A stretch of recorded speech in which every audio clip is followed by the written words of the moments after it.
everything to make a super smuggler.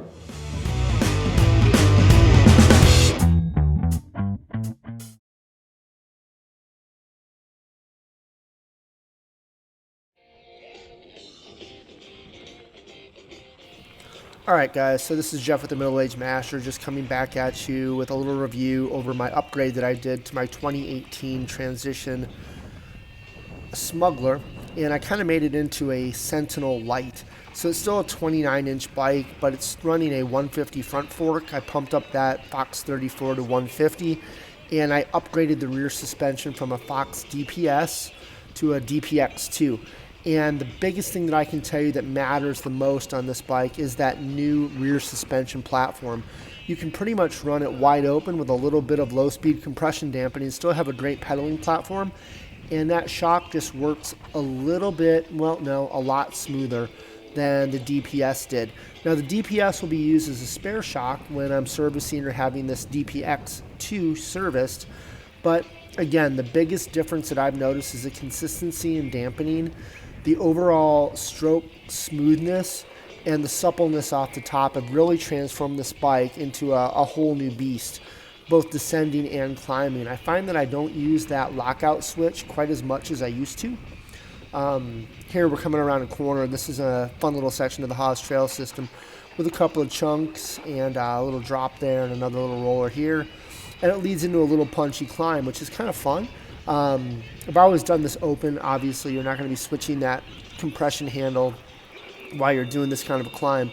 But the DPX2 does make it that much easier to climb. Here we're going around a little sweeper, and this is probably another one of my favorite parts of this trail. This is my home trail. I ride it 3 or 4 times a week. You guys will probably get tired of seeing this. But this is a nice little fun section that really allows you to open the bike up a little bit and see what you have in the tank.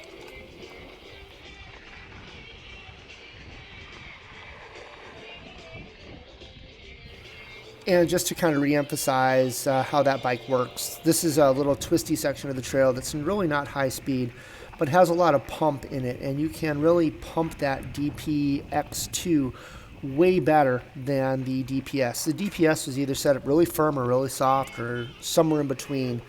The DPX, you can get that nice platform, that push platform with the low-speed compression dampening, as well as that plushness. If you want plushness, I kind of like a little bit firmer shock, but it really helps you in that getting that suspension dialed in. Nice little section here that kind of rolls around. That's a little steep little left-handed switchback that, you know, sometimes you get, sometimes you don't. Here's a little section that you roll through. It's kind of like threading the needle a little bit. Once in a while you get hung up there, but it's not that big of a deal. Here's where this DPX2 really shines in that 150 fork, is in this little bit of chunk here. It doesn't pack up. It allows you to stay on top of it, yet still feel the suspension work. Again, another little punchy climb, rolling into some rollers. Just a great little trail, great little bike. I'm calling this my Super Smuggler or Sentinel Lite. If I remember right, a Sentinel is a 150 or 160 front with a 130 or 140 rear. I don't remember. If you guys want to leave that in the comments, that's great. But again, this is a 2018 Transition Smuggler that I picked up from Worldwide Cyclery. Originally a 140, 120 bike. Set up now as a 150, 120 bike with an upgraded rear suspension platform. Great little bike. I would recommend this thing to anybody and everybody. This is an aluminum smuggler. It rides phenomenally. So check the rest of the video out. Let me know what you think. If you have any tips or anything that I can use to make this bike even better, that would be great. If not, just enjoy it for what it is and let me know what you're riding in the comments below. And if you have a smuggler, you know what, give me a thumbs up. If you have a Sentinel, tell me what you think of my new smuggler. And hey, we'll talk to you guys soon.